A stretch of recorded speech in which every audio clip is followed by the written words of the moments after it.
ብፁዕ አቡነ ሕርያቆስ ታገዱ። ለቅዱስ ፓትርያርኩ የጻፉት ደብዳቤም እጃችን ገባ። ሊቀ ትጉሃን ቀሲስ ታጋይ ታደለም ኃላፊነታቸው ተነስተዋል። አቡነ ቶማስ ከሀገረ ስብከታቸው ታገዱ። ሰላም ጤና ይስጥልን። እንዴት ቆያችሁ? እንዴት ሰነበታችሁ? እንዴት አመሻችሁ? እንዴት አደራችሁ? በተለያዩ የዓለም ክፍሎች የምትገኙ የያሮስ ቤተሰቦቻችን ይህ እንግዲህ መረጃ ብቻ የምናቀርብበት ትንታኔም በጥቂት የምንሰጥበት ሰዓት ላይ ነው የምንገኘው። በያባላችሁበት የሀገር ሰዓት አቆጣጠር ሰላማችሁ ይብዛ እያልኩኝ ላይክ አድርጉ። ያው ከመሸ ምናልባት አንዳንድ ቦታ ላይ ምሽት ስለሚሆን አንዳንድ ቦታ ላይ ገና ንጋትም ስለሚሆን አልጎሪዝሙ እንዲያዳርሰው የምትመለከቱ ሰዎች ሁሉ ሼር አድርጉ። የቋሚ ሲኖዶስ ውሳኔዎች ጠጠር ያሉ ናቸው። በጣም የሚያስገርሙ በርካታ ክርስቲያኖችንም የሚያስደስቱ ናቸው። ከሰሞኑ የተሰሙ በተለይም ሐሙስ ዕለት ትናንትና ማታ የወጡ መረጃዎች ማለት ነው። እነሱን ትንታኔዎች ነው ዛሬ የማቀርብላችሁ። ወደ 4 አንኳር የተባሉ ሐሳቦች አሉ። ከአራቱ ሁለቱ የቃላት ምልልሶች አሉባቸው። የመጀመሪያው ከቋሚ ሲኖዶስ ከተላለፉ ውሳኔዎች መካከል ብፁዕ አቡነ ሕርያቆስ እንደምናስታውሰው የአዲስ አበባ ሀገረ ስብከት ሊቀ ጳጳስ ናቸው። አያይዘውም የአዲስ አበባ ሀገረ ስብከት ሊቀ ጳጳስ ብቻ ሳይሆኑ የሀዲያና ስልጤንም በደርበው በሊቀ ጳጳስነት ይመራሉ ሀገረ ስብከቱን። ታዲያ የአዲስ አበባ ሀገረ ስብከት ሙስና፣ ብልሽነት፣ የገንዘብ ብክነት፣ አስተዳደራዊ ነገሩ መውደቅ፣ ጉቦ በጣም ሌባ መብዛት፣ አደገኛ የሚባሉ ወንጀሎች ሁሉ በአዲስ አበባ ሀገረ ስብከት ስር ነው የሚሰሩት እንደምታውቁት። እንደውም ብፁዕ አባታችን አቡነ አብርሃም በነበሩበት በዚህ በመንበረ ፓትርያርክ በነበሩበት ቆይታ ቢያንስ ጠንከር ያለ ስራዎች ሲሰሩ ነበረ። ኦዲት እንዲደረግ፣ ድርድሮች እንዲደረጉ፣ አንዱ ካንዱ እንዲነሳ የሚያደርጉበትን ጥረት ሞክሮ ነበር። ነገር ግን በጣም አደገኛ ሰንሰለት ስለነበራቸው አቡነ አብርሃም ላይ በማደም ከፍተኛ ነገሮች ሲደረጉ እንደነበረ ታውቃላችሁ። ከዚያ በኋላ ወደ 35 የሚጠጉ የአዲስ አበባ የገዳማት የአድባራት አለቃዎች ለምሳሌ የሚካኤል አለቃ ከሆነ ወደ ገብርኤል፣ የገብርኤል ከሆነ ወደ ማርያም፣ የማርያም ከሆነ ወደ እንጦጦ፣ የእንጦጦ ወደ ምናምን ወደ 35 የሚጠጉ አድባራትና ገዳማት 35 የአጥቢያ ገዳማት የአድባራት አለቃዎች ተቀያይረዋል። ጉልቻ ቢቀያየር ወጣ ያጣፍጥም ነው ነገሩ። ግን ቀያይሯቸው ነበር። በተለይ አቡነ ሕርያቆስ አዲስ አበባ ሀገረ ስብከትን ሲይዙ ያደረጓቸው ነገሮች እንዳው የተሻለ ወይም ረገብ ያለ ነገር ይመጣል ብለው በማሰብ ወደ 35 የሚጠጉ የገዳማትና የአድባራት አለቃዎችን ቦታ አሸጋሽገው ነበር። ግን ተሸጋሸጉም አልተሸጋሸጉም እዚያ ያለው ሙሰኝነት፣ እዚያ ያለው ሴራና ሰንሰለት ከባድ። ታዲያ እሳቸውም እንግዲህ ሞከሩ መሰለኝ እንግዲህ ብለው ደክሟቸዋል። በስተመጨረሻ ግን ከቁጥጥራቸው ውጭ ነበር የነበረው። ይህን የተመለከተው ቋሚ ሲኖዶስ በስተመጨረሻ ውሳኔ አስተላልፈዋል። እሳቸውን ብቻ ሳይሆኑ በአንዴ ትዝ ካላችሁ ብፁዕ አቡነ ሄኖክና የማነ ነበሩ። የማነ ዘመንፈስ ቅዱስ ነበሩ ይመሩ የነበሩት። ስራ አስኪያጅ ሆነው የማነ ነበረ፣ ሊቀ ጳጳስ ሆነው አቡነ ሄኖክ ነበሩ። ሁለቱም ተነሱና ብፁዕ አቡነ ሕርያቆስና ቆሞስ አባ ገብረ መድኅን ስራ አስኪያጅና ጳጳስ አድርጎ ሾሟቸው። አሁን ሁለቱም ነው የታገዱት። ደብዳቤው እንዲላል ከቋሚ ሲኖዶስ ለብፁዕ አቡነ ሕርያቆስ የተጻፈው ደብዳቤ ማለት ነው። ይሄም የተጻፈው በ29 ነው፣ ከሁለት ቀን በፊት ማለት ነው። በ11/2018 እንዲህ ይላል። የቋሚ ቅዱስ ሲኖዶስ የኢትዮጵያ ኦርቶዶክስ ተዋሕዶ ቤተክርስቲያን ቅዱስ ሲኖዶስ ጽሕፈት ቤት ለብፁዕ አቡነ ሕርያቆስ የአዲስ አበባ የሀዲያና ስልጤ ሀገረ ስብከት ሊቀ ጳጳስ አዲስ አበባ ይላል። ቋሚ ሲኖዶስ ሐምሌ 29 ቀን 2018 ዓ.ም ባደረገው ስብሰባ በአዲስ አበባ ሀገረ ስብከት የተፈጠረ ያለውን ሕገ ቤተ ክርስቲያንና የበላይ አካል መመሪያን ጠብቆ ያለ መስራትን አለ የተባለውን የገንዘብ ብክነት፣ ከፍተኛ የአሰራር ግድፈቶችን ለማረም እንዲቻል ጉዳዩ ተጣርቶ በጥቅምት 2019 ዓ.ም የቅዱስ ሲኖዶስ ምልዓተ ጉባኤ የመጨረሻ ውሳኔ እስኪሰጥ ድረስ ብፁዕነቶ ከአዲስ አበባ ሀገረ ስብከት ታግደው የሀዲያና ስልጤ ሀገረ ስብከትን ብቻ በአባትነት እንዲመሩ ወስነናል። ስለዚህም በቋሚ ሲኖዶስ ውሳኔ መሰረት ከሐምሌ 29 ቀን 2018 ዓ.ም ጀምሮ አዲስ አበባ ሀገረ ስብከት የታገዱ መሆኑን አውቀው የሀዲያና ስልጤ ሀገረ ስብከትን ብቻ በአባትነት እንዲመሩ እናስታውሳለን። እግዚአብሔር ኢትዮጵያን እናስታውቃለን። እግዚአብሔር ኢትዮጵያን ይባርክ። አባ ማቲያስ ቀዳማዊ ፓትርያርክ ርዕሰ ሊቃነ ጳጳሳት ዘኢትዮጵያ ሊቀ ጳጳስ ዘአክሱም ወዕጨጌ ዘመንበረ ተክለ ሃይማኖት ይልና ግልባጭ ላይ ለብፁዕ ቅዱስ ፓትርያርክ ልዩ ጽሕፈት ቤት፣ ለመንበረ ፓትርያርክ ጠቅላይ ቤተ ክህነት ጽሕፈት ቤት፣ ለአዲስ አበባ ሀገረ ስብከት ጽሕፈት ቤት፣ ለአዲስ አበባ አስተዳደር ከንቲባ ጽሕፈት ቤት፣ አዲስ አበባ ሰላምና ጸጥታ ቢሮ፣ ለሀዲያና ስልጤ ሀገረ ስብከት ጽሕፈት ቤት ሆሳዕና ይላል። እንግዲህ ብፁዕ ቅዱስ አቡነ ማቲያስ ፓትርያርክ የፈረሙበት ማህተማቸው ያረፈበት ቋሚ ሲኖዶስ የወሰነው ውሳኔ በቀጥታ ለማን ተጻፈ? ለብፁዕ አቡነ ሕርያቆስ።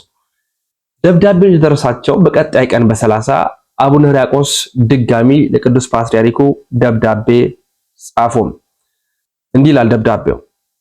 በቀን 30/11/2018 በኢትዮጵያ ኦርቶዶክስ ተዋሕዶ ቤተክርስቲያን የሀዲያና ስልጤ ሀገረ ስብከት ጽሕፈት ቤት ለብፁዕ ቅዱስ አቡነ ማቲያስ ቀዳማዊ ፓትርያርክ ርዕሰ ሊቃነ ጳጳሳት ዘኢትዮጵያ ሊቀ ጳጳስ ዘአክሱም ወዕጨጌ ዘመንበረ ተክለ ሃይማኖት አዲስ አበባ። ጉዳዩ ለሁለተኛ ጊዜ አቤቱታን ማቅረብን ይመለከታል። ቀደም ብዬ እንዳመለከትኩት በአዲስ አበባ ሀገረ ስብከት በተደጋጋሚ የተፈጸመ ያለውን ከሕገ ቤተ ክርስቲያን ውጪ የሆነ አሰራር እንዲቆም በደብዳቤ መጠየቄ ይታወሳል። አንድ ሊቀ ጳጳስ ተጠሪነቱ ለምልአተ ጉባኤ መሆኑ እየታወቀ በቋሚ ሲኖዶስ ስም የሚወሰነው ውሳኔ ከሕገ ቤተ ክርስቲያን ውጪ መሆኑን ያሳያል። በመሆኑም አንደኛ በሀገረ ስብከቱ ላይ የአሰራር ክፍተት አለ ከተባለ የሚመለከተው ክፍል ተጠይቆ በአካልም ሆነ በጽሁፍ ማብራሪያ ምላሽ ሳይሰጥና ምንም አይነት ማጣራት ሳያደርግ በቋሚ ሲኖዶስ ስምና ሽፋን የጻፉ በሚዲያ የሚለቀቁ ደብዳቤዎች የእኔን ግላዊ ስብዕና ሳይሆን የቤተ ክርስቲያንን ክብር የሚነኩና ሆነ ተብለው ሕዝበ ክርስቲያኑን ለማደናገር ታስበው የተደረጉ መሆናቸው። ሁለተኛ ጥቂት የግል ፍላጎት ያላቸው ግለሰቦች እነ አቡነ እገሌ ጠርተውናል፣ ኑ ተብለናል በማለት የሥራው ባለቤት የሆነው ሀገረ ስብከት በሌለበት በተጋባዥ ከሳሾች እየተሰራ ያለው አሰራር ተቋማዊ አሰራርን የጣሰና ቤተክርስቲያናችን ምን ያህል የግለሰቦች የበቀል ፍላጎት ማስፈጸሚያ መሆኗን ያመለክታል። በመሆኑም በድጋሚ የምጠይቀው ሀገረ ስብከቱ ችግር ካለበት በአስቸኳይ በገለልተኛ ይላል ብፁዕ አቡነ ሕርያቆስ የጻፉት ደብዳቤ ነው። በአስቸኳይ በገለልተኛ ይልና ቅንፍ ውስጥ በመንግስት ይላል። በገለልተኛ በቅንፍ በመንግስት አካል እንዲጣራና ጥፋተኛ ካለም እንዲጠይቅ እንዲደረግ እኛን ከቢሮ አስወጥቶ ሰነድ በማሸሽና የተሳሳተ ዶክመንት በማዘጋጀት ለወንጀል የታሰበ ህገወጥ ሂደት በአስቸኳይ ቆሞ ህጋዊ መንገድን ተከትሎ በገለልተኛ አካል እንዲታይ ቅዱስነቶ መመሪያ እንዲሰጡበት በአክብሮት እጠይቃለሁ። የቅዱስነቶ ቡራኬ አይለኝ። አባ ሕርያቆስ የሀዲያና ስልጤ ሀገረ ስብከት ጽሕፈት ቤት ሀገረ ስብከት። እዚህ ጋር ሁለት ሀሳቦችን እናንሳ። የመጀመሪያው ቋሚ ሲኖዶስ አስቸኳይ ውሳኔዎችን ማስተላለፍ ይችላል አይችልም በሚለው ስንመለከት ቋሚ ሲኖዶስ ማለት ምልአተ ጉባኤው በአመት ሁለት ጊዜ አዲስ ዓመት በገባ በጥቅምት 12 የመጀመሪያው ጉባኤ ሲደረግ ምልአተ ጉባኤው፣ ሁለተኛው በዓለ 50 በሚውልበት ቀን 25ኛ ቀን ወይም አጋማሽ ላይ ይደረጋል። ምልአተ ጉባኤው በአንድነት ሊቃነ ጳጳሳት ከየሀገረ ስብከታቸው ከሀገር ውስጥም ከውጭ መጥተው ተሰባስበው የሚወስኑ ሲሆን ብፁዓን ሊቃነ ጳጳሳት በምልአተ ጉባኤው ላይ አንድ ውሳኔን የሚወስኑት ተገናኝተው ማለት ነው። ያ ውሳኔ እስኪሰጥ ድረስ ግን ቋሚ ሲኖዶስ ይመረጣል። በየዓመቱ ቋሚ ሲኖዶስ ይወሰንና ይመረጥና የተለያዩ ውሳኔዎች ይወሰናሉ፣ ይተላለፋሉ። አስቸኳይ ውሳኔዎች ሲመጡ ቋሚ ሲኖዶስ የሚጠራው ምልአተ ጉባኤው የሚጠራው ድንገተኛና ግዴታ ሲሆን ነው። ለምሳሌ የሕገ ወጥ ሲኖዶስ ሲካሄድ ምናምን አስቸኳይ ምልአተ ጉባኤ ሊጠራ ይችላል፣ ከዓመቱ ውስጥ ከሚደረጉ ወራት ውጪ ማለት። ለምሳሌ በአሁኑ በቋሚ ሲኖዶስ ውሳኔ አቡነ ሕርያቆስ ከአዲስ አበባ ሀገረ ስብከት እንዲሁም ስራ አስኪያጁ እንዲታገሩ ተደርጓል።